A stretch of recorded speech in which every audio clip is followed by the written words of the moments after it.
হঠাৎ একদিন বন্ধুদের মুখে শুনতেছি সেনাবাহিনী সার্কুলার ছাড়ছে, বন্ধুরা সবাই আবেদন করতে যাচ্ছে। আমি তখন এসএসসি পাস করে ইন্টারে ভর্তি হয়েছি।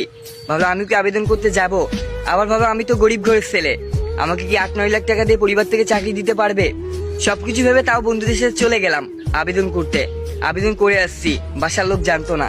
হঠাৎ একদিন আমার ফোনে SMS আসছে, অমুক তারিখে আমার ইন্টারভিউ দিতে যেতে হবে।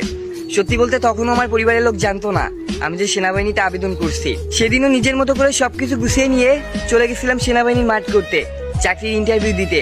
সত্যি বলতে সেদিন আমার পরিবার মানুষগুলো জানতো না আমি যে চাকরির ইন্টারভিউ দিতে গেছি। সবাই জানতো আমি কোচিং এ গেছি। ঠিক প্রতিদিনের মতো 11টার সময় কোচিং শেষ করে বাসায় চলে আসবো। আর সেদিন 11টা ওভার হয়ে গেল, আমি সেনাবাহিনীর 11টা পদক্ষেপ গ্রহণ করতেছি।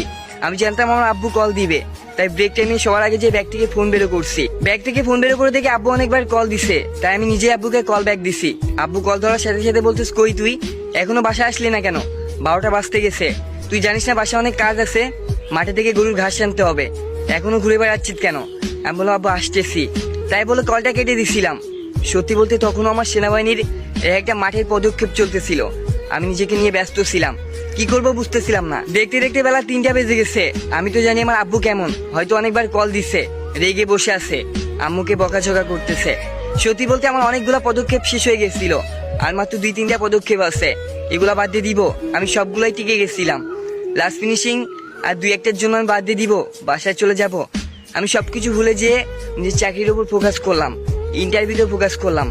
সত্যি বলতে দেখতে দেখতে 5টা বেজে গেছে। বিকেল 5টার সময় যে জানতে পারলাম চাকরির সবগুলা পদক্ষেপ শেষ, এখন যারা সিলেক্ট হয়েছে তাদের নাম ঘোষণা করা হবে। সত্যি বলতে 5-6 হাজার মানুষের মধ্যে মাত্র 13 জন টিকেছিলাম, আর এই 13 জনের মধ্যে 3 জন বাদ দিয়ে দিবে, 10 জনকে তারা সিলেক্ট করবে। একে একে সিলেক্ট করার সবার নাম ঘোষণা করতে শুরু করলো। 6 জন পার হয়ে গেছে, আমার নাম বলতেছে না।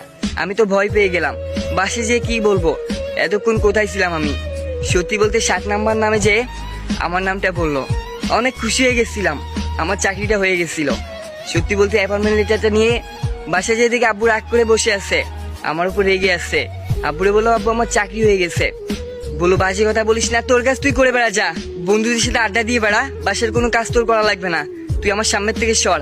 আমি বললাম, আব্বু বিশ্বাস করো আমার চাকরি হয়ে গেছে।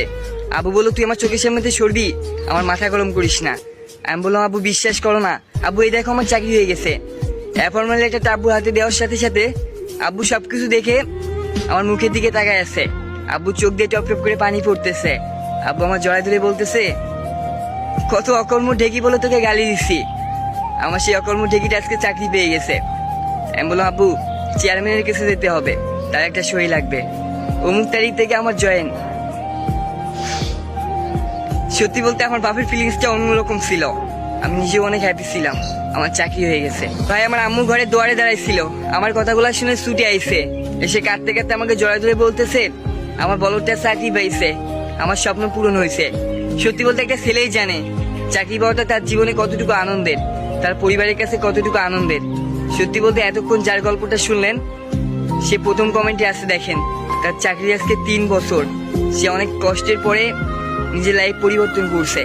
সত্যি বলতে কপালে যদি থাকে যে কোনোভাবে আপনার কাছে পৌঁছে যাবে, তাই লাইফে প্যারা নেওয়ার কোনো দরকার নাই।